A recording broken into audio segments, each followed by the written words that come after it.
Hello everyone, this is Nizam. శవం కనబడితే చాలు రాష్ట్రంలో ఒక వ్యక్తికి పూనకాలు మొదలవుతాయి. అతనే మాజీ సీఎం వైఎస్ జగన్మోహన్ రెడ్డి. అయితే శవ రాజకీయాలు చేయడంలో జగన్మోహన్ రెడ్డికి మించి ఎవరు ఆ పర్ఫార్మెన్స్ చేయలేరు. ఆయనకు ఆయనే సాటి, ఆయనకు రాలేరు ఎవరు పోటీ.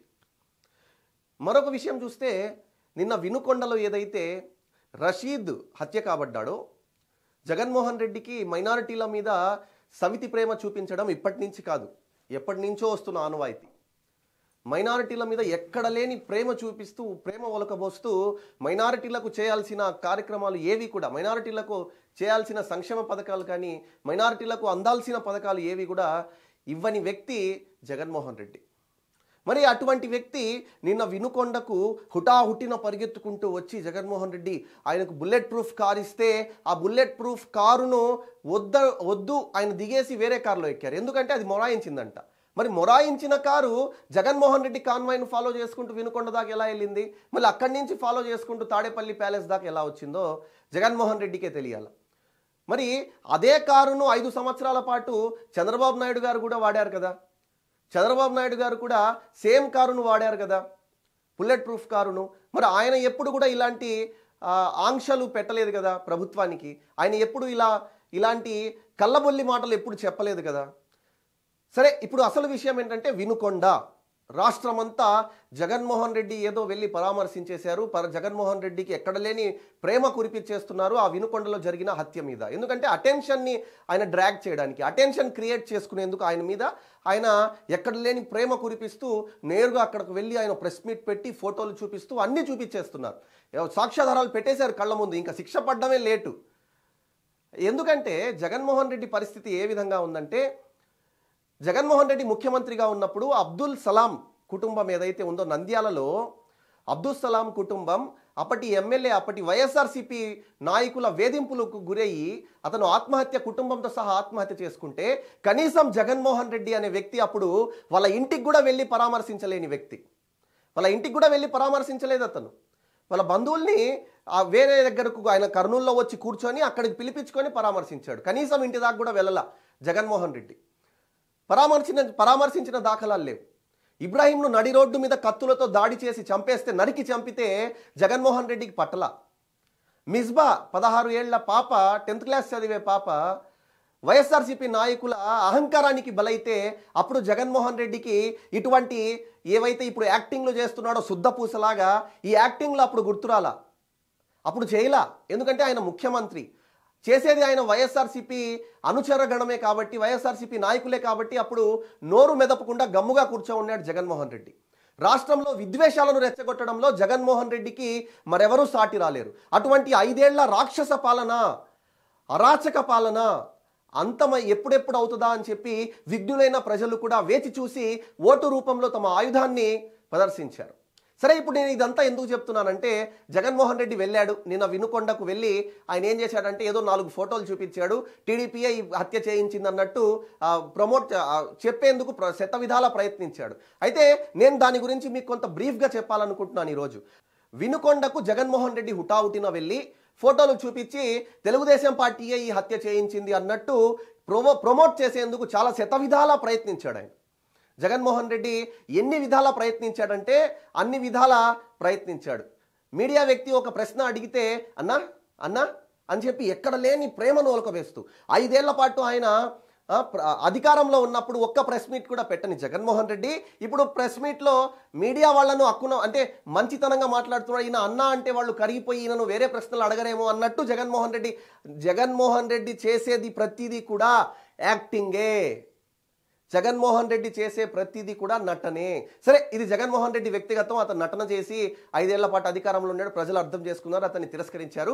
ఇక్కడ వినుకొండ విషయం మనం మాట్లాడుకుందాం. వినుకొండలో హత్యకు కాబడ్డ వ్యక్తి ఎవరైతే రషీద్ ఉన్నాడో, అదేవిధంగా హత్య చేశాడు అని ఆరోపించబడుతున్న వ్యక్తి ఎవరైతే జిలానీ ఉన్నాడో, వీళ్ళిద్దరు ఎవరు, అసలు వీళ్లకు ఈ వైరం ఎప్పటి నుంచి మొదలైంది, వీళ్ళు అసలు ఈ హత్య వరకు రావాల్సిన కారణం ఏంటి, ఇవన్నీ ఒకసారి మనం చూద్దాం.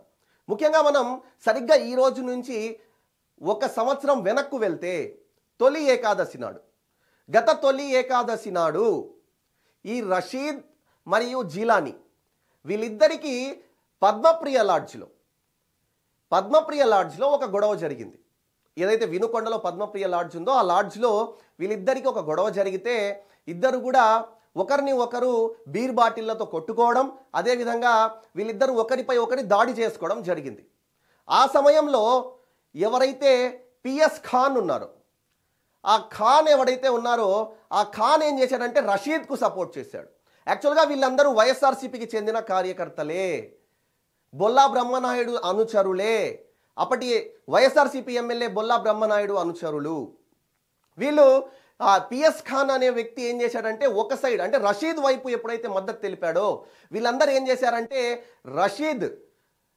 రషీద్ మరియు పిఎస్ ఖాన్ వీళ్ళు నేరుగా ఆ పద్మప్రియ లాడ్జ్లో గొడవ జరిగిన తర్వాత వీళ్ళందరూ నేరుగా వెళ్ళి ఎవరైతే జిలానీ ఆరోపించబడుతున్నాడో హత్య చేసిన వాడని ఆరోపించబడుతున్నాడో హంతకుడు అని చెప్పి అతని ఇంటికి వెళ్ళి అతన్ని కొట్టేందుకు ప్రయత్నించగా అతను ఇంట్లో లేకపోవడంతో వాళ్ళ ఇంట్లో వాళ్ళు ఎవరైతే ఉన్నారో వాళ్ళ అన్న తల్లి వీళ్ళందరినీ కూడా విచక్షణారహితంగా కొట్టి వాళ్ళు అతని తల పగలగొట్టి అదేవిధంగా అక్కడ బుల్లెట్ బైక్ ఉంటే దాన్ని కాల్ చేసి వీళ్ళు అక్కడి నుంచి వెళ్ళిపోవడం జరిగింది. ఆ సమయంలో జిలానీ అక్కడ లేడు.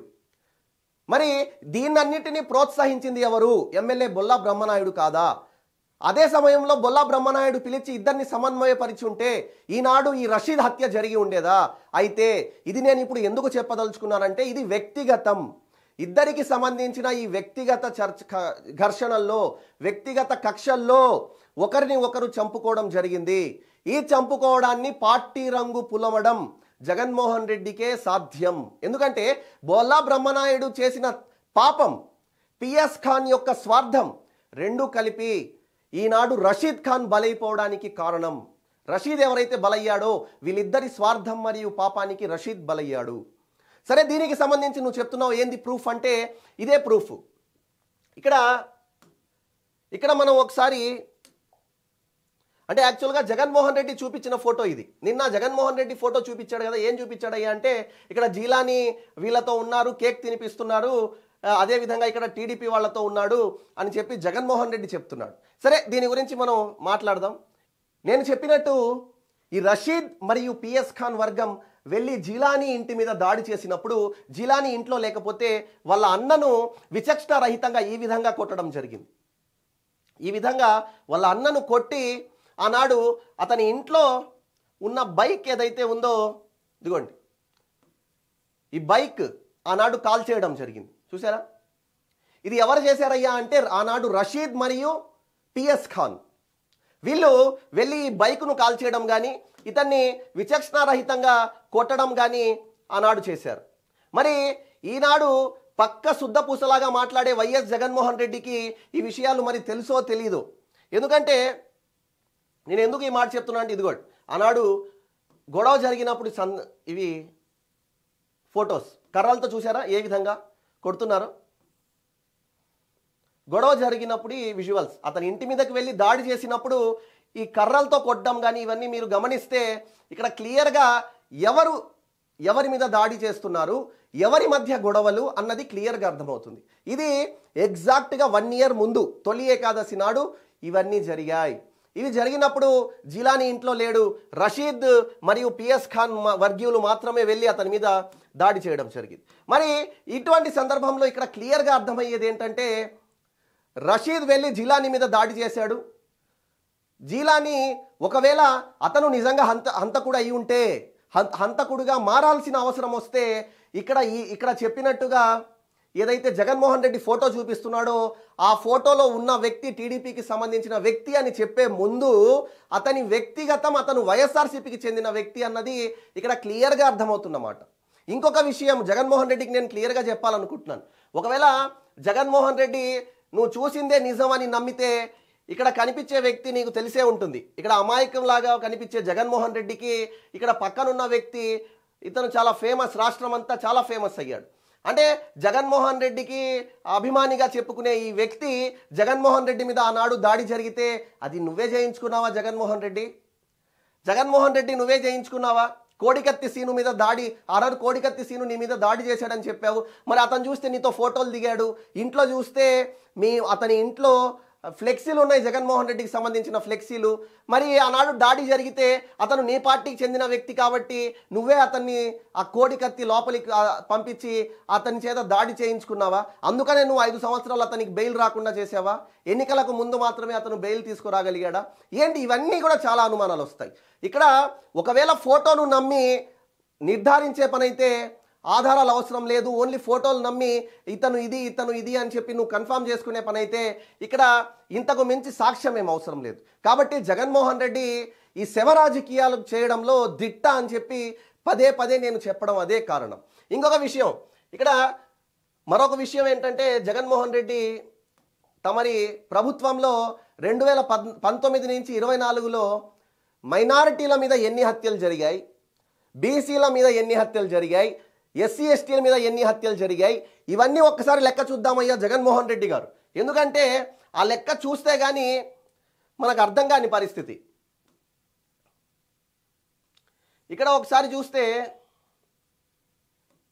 2019 నుంచి 2024 మధ్య జగన్ పాలనలో హత్యలు కాబడ్డారు.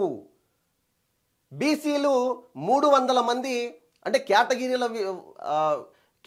వివిధ కేటగిరీలు ఇవి ఎవరెవరు ఏ కేటగిరీకి చెందిన వాళ్ళని, బీసీ వర్గానికి చెందిన వాళ్ళు 300 మంది, ఎస్సీ ఎస్టీ సామాజిక వర్గానికి చెందిన వాళ్ళు 188 మంది హత్యలు కాబడ్డారు. వీళ్ళు మైనారిటీలు 11, మహిళలు 991, పార్టీ కార్యకర్తలు 79, ఎన్నికల కోడ్ సమయంలో హత్యలు 13, ఎన్నికల తర్వాత జరిగిన హత్యలు 6, మొత్తం 1588 మంది హత్య కాబడ్డారు జగన్మోహన్ రెడ్డి గారు. మీరు ఇది అర్థం చేసుకోవాలి. మీకు ఎందుకు అర్థం కావట్లేదు?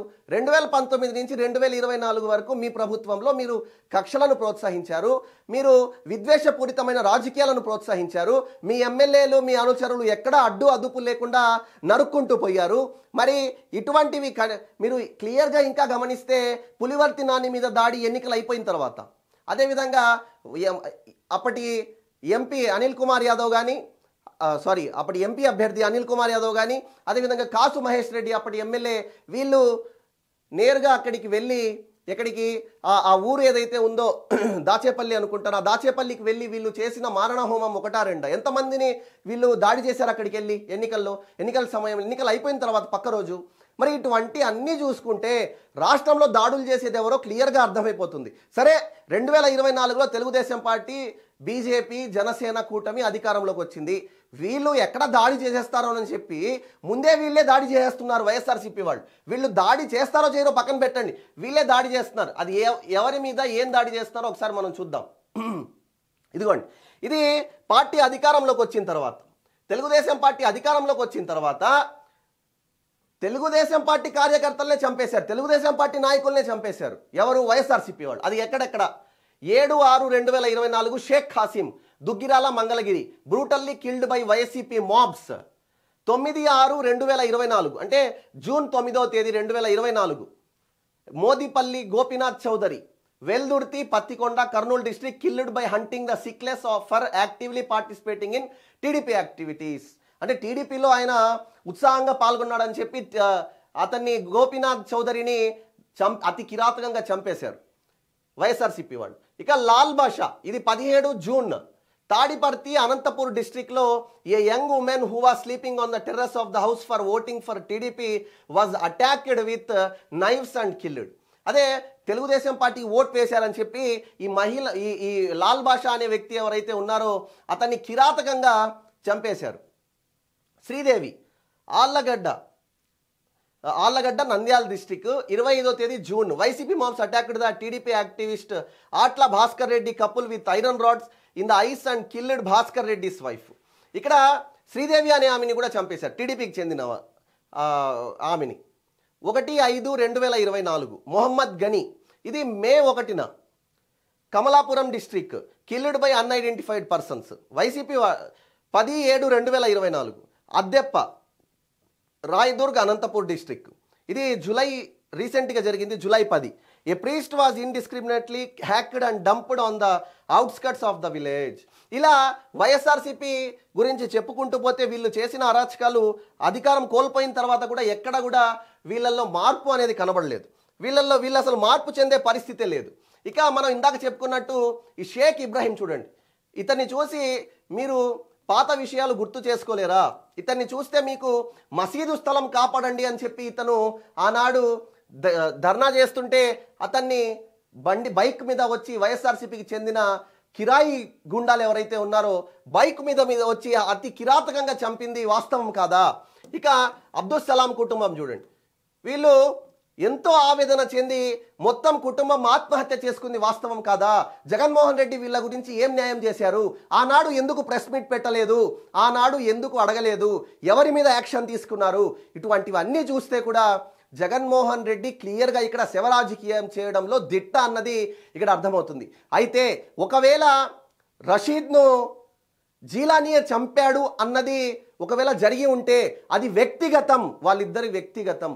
వాళ్ళు వ్యక్తిగతంగా కరెక్ట్గా సంవత్సరంను చూసి ఈ తొలి ఏకాదశిలో డైరెక్ట్గా అతని మీద అతను అటాక్ చేయడం, పోయిన తొలి ఏకాదశి మళ్ళీ ఈ తొలి ఏకాదశి నాడు అటాక్ చేసి అతన్ని చంపి ఉంటాడన్నది ఒకవేళ జరిగితే అది జరిగి ఉంటుందన్నది ఇక్కడ క్లియర్గా అర్థమవుతున్న విషయం. ఇక శవ రాజకీయాలు దయచేసి జగన్మోహన్ రెడ్డి మానుకోవాలని కోరుకుంటూ thank you for watching. This is Nizam.